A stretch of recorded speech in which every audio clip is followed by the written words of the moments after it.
Good evening, this is World News Tonight. My name is Adam Jasa. Russia hit Ukraine with a barrage of missiles, including a hypersonic ballistic projectile, just as Moscow appears frustrated with US seizure of a Russian tanker, a tougher Washington stance on sanctions, and setbacks for its allies Iran and Venezuela. In just a moment, we'll go live to our correspondent in Kyiv, Oreshnik, to give us the latest. But first, the headlines. Poland and France overruled as EU backs trade deal with South America. Polish Prime Minister and President vow unity on Ukraine. Europe struggles to cope with winter conditions. Ukrainians battled freezing temperatures and destruction wrought by a massive Russian missile attack. Our correspondent Oreshnik is in Kyiv. Good evening, Os. Can you give us the details of this onslaught? Yeah, 4 people dead, 25 injured in Russian attacks across the country, largely targeting Kyiv, where those 4 people were killed and those 25 people were injured, including a paramedic was among those killed when the Ukrainian authorities accused Russia of committing a double tap strike on a location. So a significant attack on Ukraine. The Oreshnik intermediate range ballistic missile being used in Lviv, close to the border with Poland, something that this is the second time now this weapon has been used. The Ukrainians saying that it was targeting, again, critical civilian infrastructure. Power has been knocked out in large parts of Kyiv. The situation is so bad that Mayor Vitaly Klitschko has urged some residents to leave Kyiv temporarily while work is still ongoing to restore power to much of the people that have been losing. As many as 500,000 people still waiting for power in the capital. So again, another difficult day for the Ukrainians. They reported that Russia launched more than 240 drones and 13 ballistic missiles and 22 cruise missiles at Ukrainian territory. So another substantial attack, one that overwhelmed Ukraine's air defenses. Os, this seems against the background of some setbacks for Vladimir Putin. Is this how he vents his frustration? Well, that's certainly how the Ukrainians are viewing it. And there are other people, including Kaja Kallas from the EU, who made similar comments saying that Putin is expressing how serious he is about peace through these attacks. Here's what President Zelensky had to say in his nightly address. Oreshnik was used again, this time against the Lviv region. Once again, it was pointedly close to the borders of the European Union, and in terms of using medium-range ballistic missiles, this poses the same challenge for all: Warsaw, Bucharest, Budapest and many other capitals as well. Everyone needs to see this in the same way and with the same seriousness. If the Russians aren't even bothering to come up with a plausible excuse for using such weapons, then no personal connections and no rhetoric will protect anyone from this.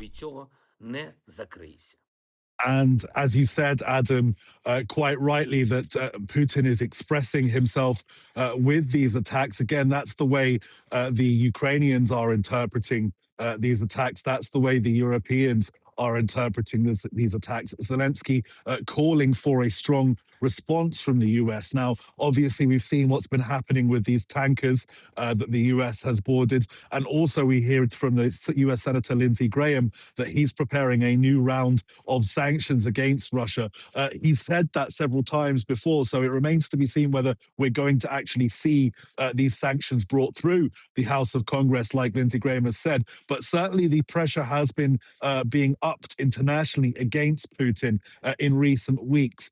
So Putin very much sending a message to the Ukrainians with attacks like these. As Zelensky also said, they're targeting Ukraine's critical energy infrastructure when temperatures are here down to -10. So very, very cold, very extreme weather conditions that people are having to live through without having power, without having heating, and without having water in some cases. Some parts of the country really, really suffering at the moment, Adam.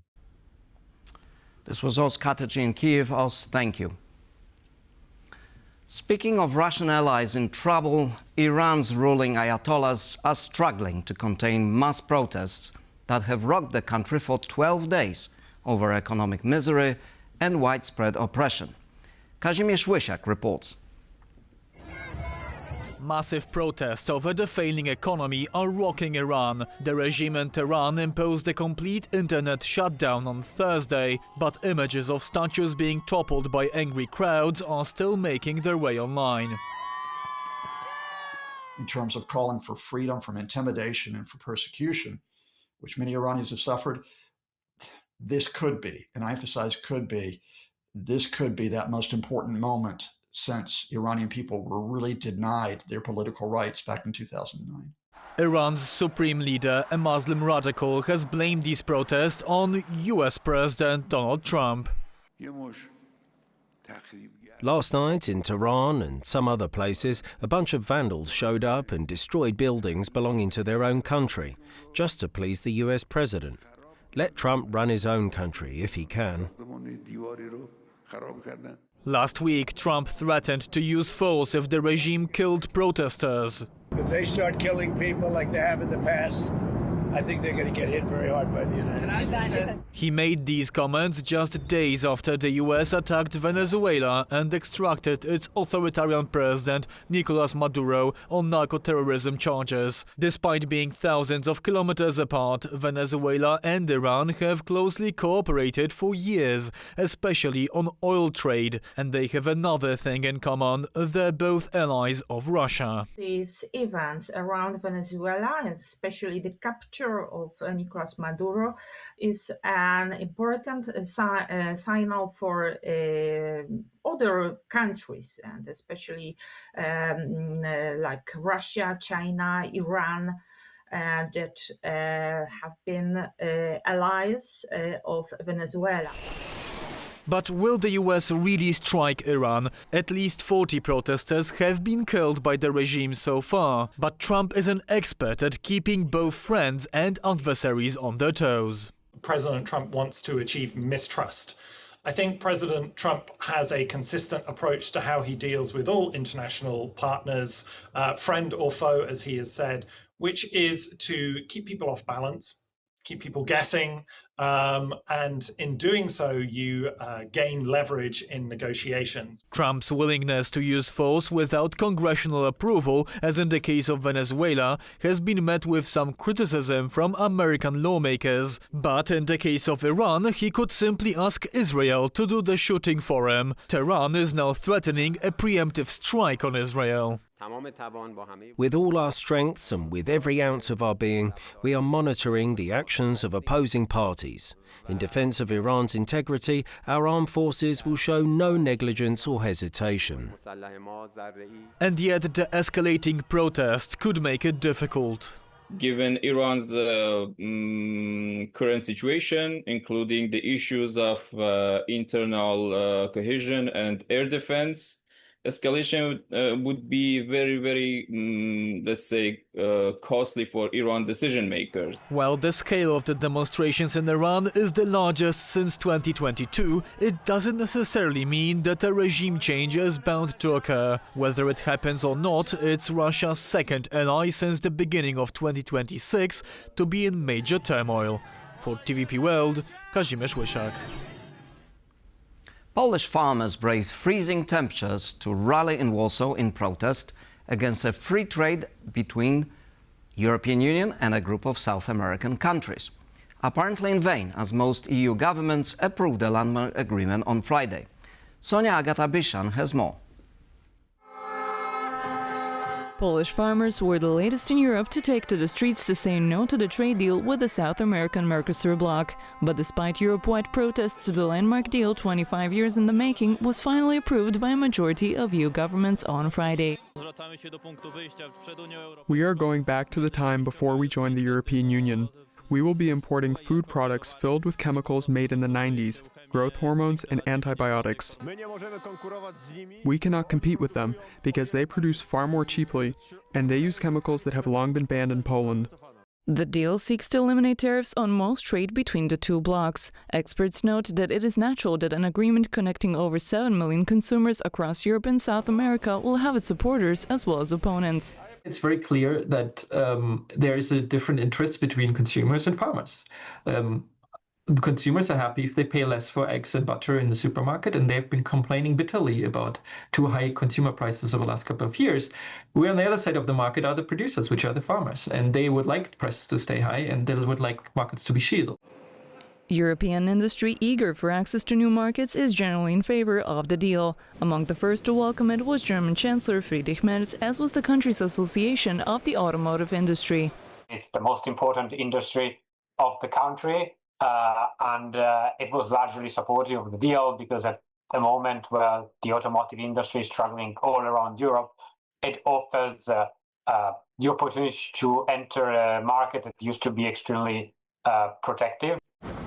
Analysts further note the significance of Europe's move amid concerns that the United States may want to claim South America as its sphere of influence. This happens in a week where the United States has basically captured the president of Venezuela, has declared its intention to be dominant in its hemisphere, including Latin America. And this moment, Europe makes a very different proposition to Latin American countries, saying that we want to build a common trade area with you. Poland, France, Austria, Ireland and Hungary reportedly opposed the deal, but their votes were insufficient for a blocking minority. Poland said it would take the deal to the European Court of Justice. France pledged to keep fighting in the European Parliament, which must also approve the deal. For TVP World, I'm Sonia Agata-Biszczan. After months of wrangling, Polish Prime Minister Donald Tusk and his chief political rival, President Karol Nawrocki, have agreed to bury the hatchet on security and foreign policy. Rows between the two centers of power in Poland have unsettled allies, including Ukraine and NATO partners. Franciszek Pilis has the details. A temporary truce or lasting peace between Poland's two most powerful politicians. After months of bickering, the Polish president met with Prime Minister Donald Tusk in the presidential palace to put divisions over security policy to rest. I gladly accept the President's declaration that when it comes to these issues, we're of the same opinion. The matters of Ukraine, Russia, military security and Poland's security will not be disturbed by infighting and political differences, and it must be our cooperative effort.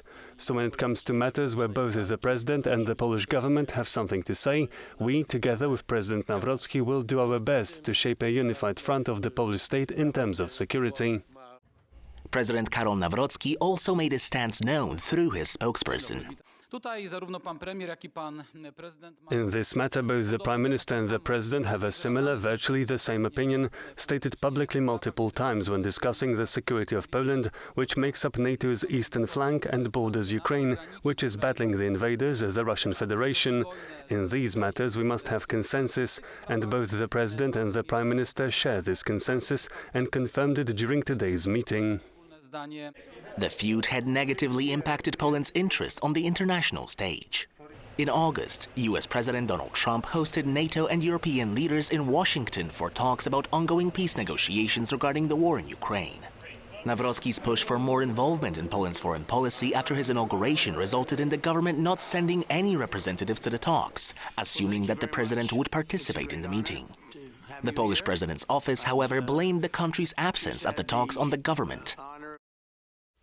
The discussion on a joint visit to the US by leaders of the Coalition of the Willing and President Zelensky was held in participation with Minister Radosław Sikorski. The Polish foreign minister did not express Poland's readiness to take part in this visit. The President of Poland plans to visit the US on September the 3rd. The divide between the president and the government of Poland also made itself known in the country's Ukraine policy, with Nawrocki opposing Kyiv's membership in NATO and the EU until Polish-Ukrainian historical differences are resolved, as well as the issue of Polish ambassadors, whose nominations Nawrocki refused to sign for months. Despite reaching common ground on matters of security, internal politics remain a battleground between the government and the president, as Friday saw Nawrocki veto another raft of bills. For TVP World, Franciszek Pilis. President Donald Trump has endorsed Hungary's Prime Minister Viktor Orban. trailing behind the opposition ahead of April elections. Despite a sluggish economy and accusations of sleaze, Orban is hoping to secure his 5th consecutive term in power. Our correspondent Andrew Sweeney has more. US President Donald Trump has never hidden his soft spot for Hungary's Prime Minister Viktor Orban, a self-appointed America First supporter in Europe.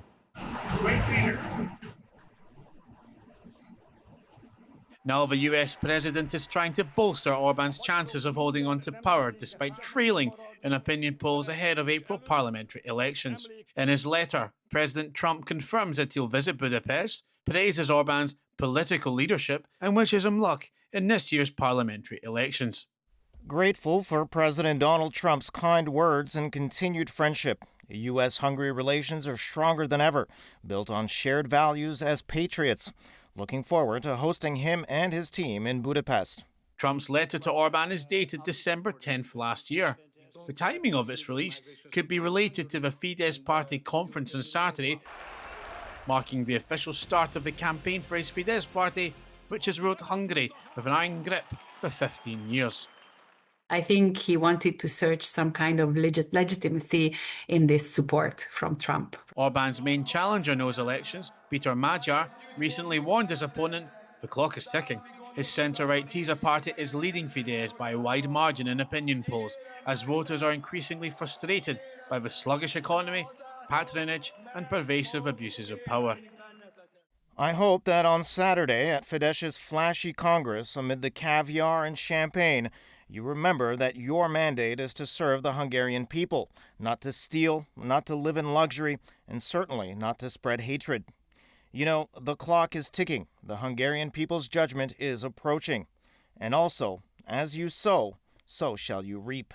Orban will be hoping that Trump's support, underlined by his visit to Washington, D.C. last year, will provide a boost. Since the visit, or around the visit, there was a big hype created by Fidesz related to Trump's support. And I think it's already not that interesting for the Hungarians. Trump's endorsement for Orban comes as tensions flared again between Hungary and Poland after 2 Polish nationals, most likely former government officials under investigation, were given political asylum in Hungary. Poland officially protested.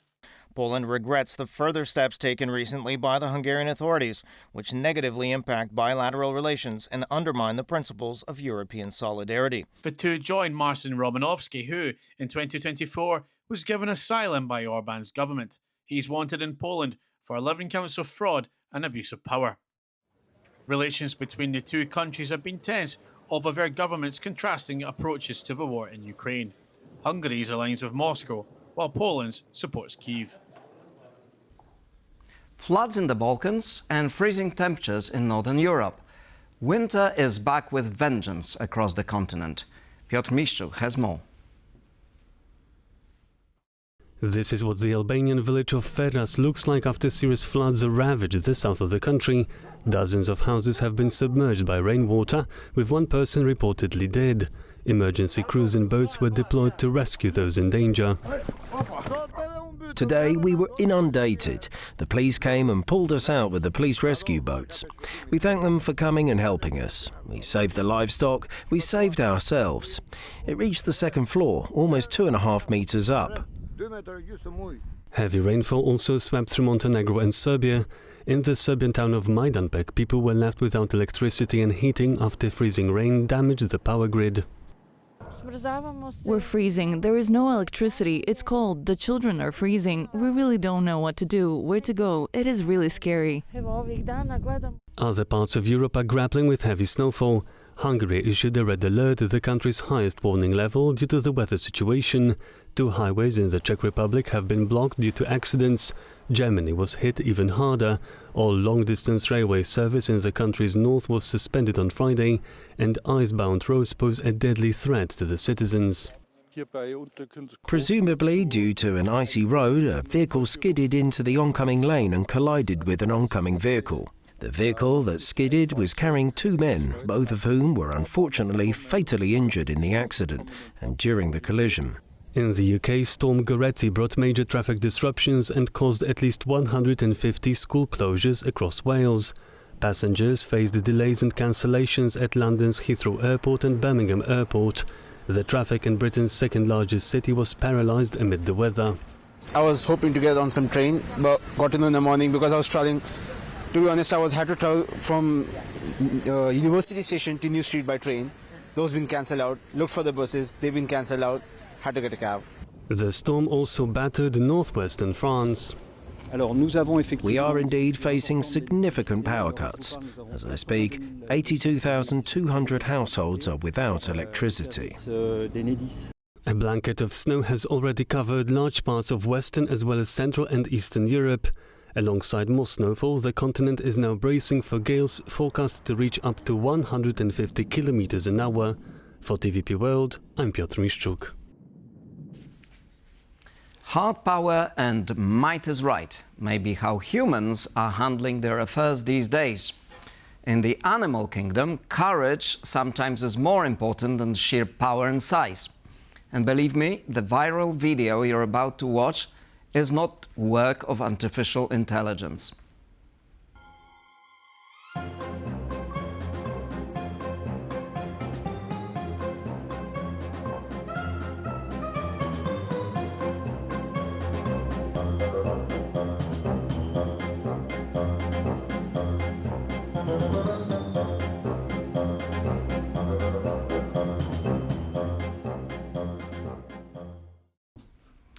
Joining us now to discuss the top stories of the day is Jarosław Ćwiek-Karpowicz, Director at the Polish Institute of International Affairs.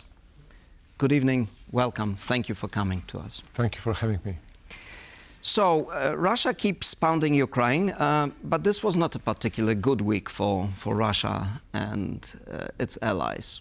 Indeed, in Venezuela and in Iran, we observe some events like the change of the power in Venezuela, and in Iran, huge protests, which definitely give some problem for Russian leadership. I mean, the global influence of Russia is diminishing. We still don't know who will be the next president of Venezuela, because Maduro's regime, let's say, can be continued by the next president. And also in Iran, very often Ayatollah regime faced serious protests on the streets. So but this one is probably the biggest we've seen in a long time, isn't it? True. But we still don't know what will be the outcome of this protest, especially during the winter time, and what is the motivation of the people, and also who supports them. Definitely for US and for Israel, for Western countries, there are much less opportunities to influence the situation in Iran than in Venezuela. But Russia, I think, decided many years ago not to play the very important role globally, but rather regionally. So it means that for Putin, it's a good opportunity to show Donald Trump that, okay, Venezuela, it's your sphere of influence, so give me a free hand in Ukraine. And this is a problem for us, because with Trump's attitude towards international law and some willingness to change a world between global powers, Ukraine could be perceived by Americans as a sphere of Russia's influence. And this is not good news for Poland and European NATO allies.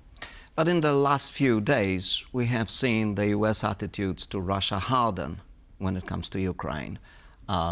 There is talk about a new sanctions bill sponsored in the Senate. The peace talks in Paris, the Americans seem to be much more aligned with Europe than with Russia. So, unless I'm reading it wrong. Sure. I mean, definitely Europeans are trying to be very careful, and every sign of weaknesses from the US administration are in the same time reacted by some statements, declaration of support for Ukrainians. But on the other hand, I think that US administration is very careful regarding Russian economic situation. I doubt if US, despite the activity of Congress, if US is trying to impose the new sanctions, but definitely would like to play with these sanctions which are on the table. For example, quite recently, a few tankers with Venezuelan oil which were supported, or it was a part of shadow fleet of Russia, they were completely blocked by Americans on the international sea. So definitely US is trying to play very strong with Russia regarding not imposing of a new economic sanctions, but rather to make these sanctions effective, more effective than before. You know, President Trump has already imposed some sanctions on Russia. He seems to be reluctant to do more, but at the same time there are signs that he's increasingly frustrated that Putin again doesn't move. So, you know, in your judgment, in your best judgment, what is the likelihood that this pressure is going to increase in the next few weeks? I think that Russia is perceiving this very ambivalent policy of Donald Trump very well, and especially now is trying to play a little bit harder. The recent attack on Ukraine by Russia, which were not only drones but hypersonic missiles were introduced, let's say, on the area. Probably it should serve also some political purposes. That means to make in Europe the some kind of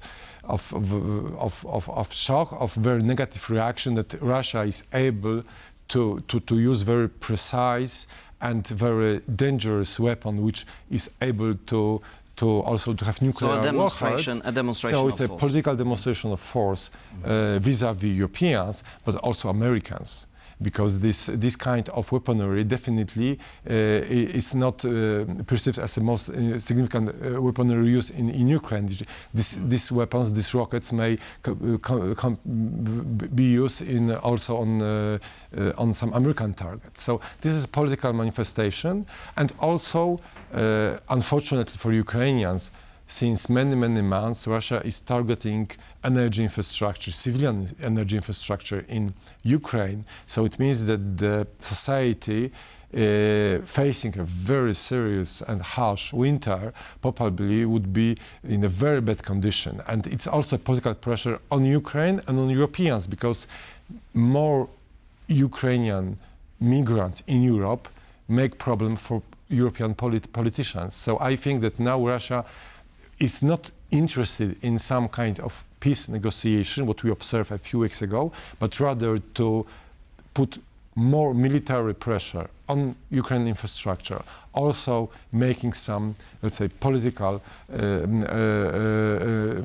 steps, and then waiting for the next, probably maybe in spring, after this massive attacks, a new round of negotiation. I personally do not believe that these negotiations, which were launched before the New Year Eve, would be finalized with some decisive conclusion. So basically, we're back at square one with this.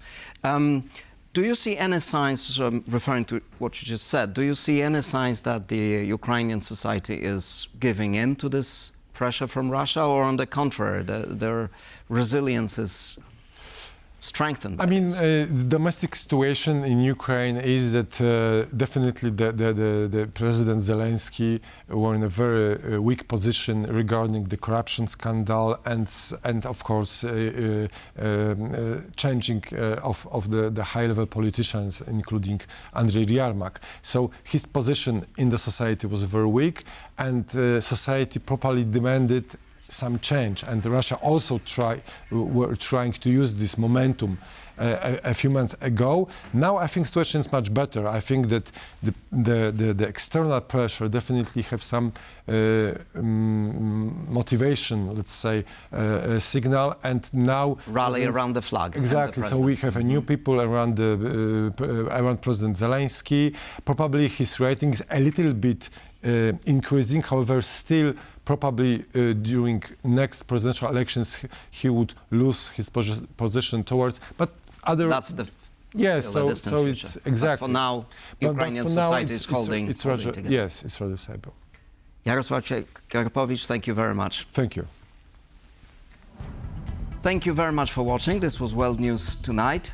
Thank you, and stay with us for more news and analysis.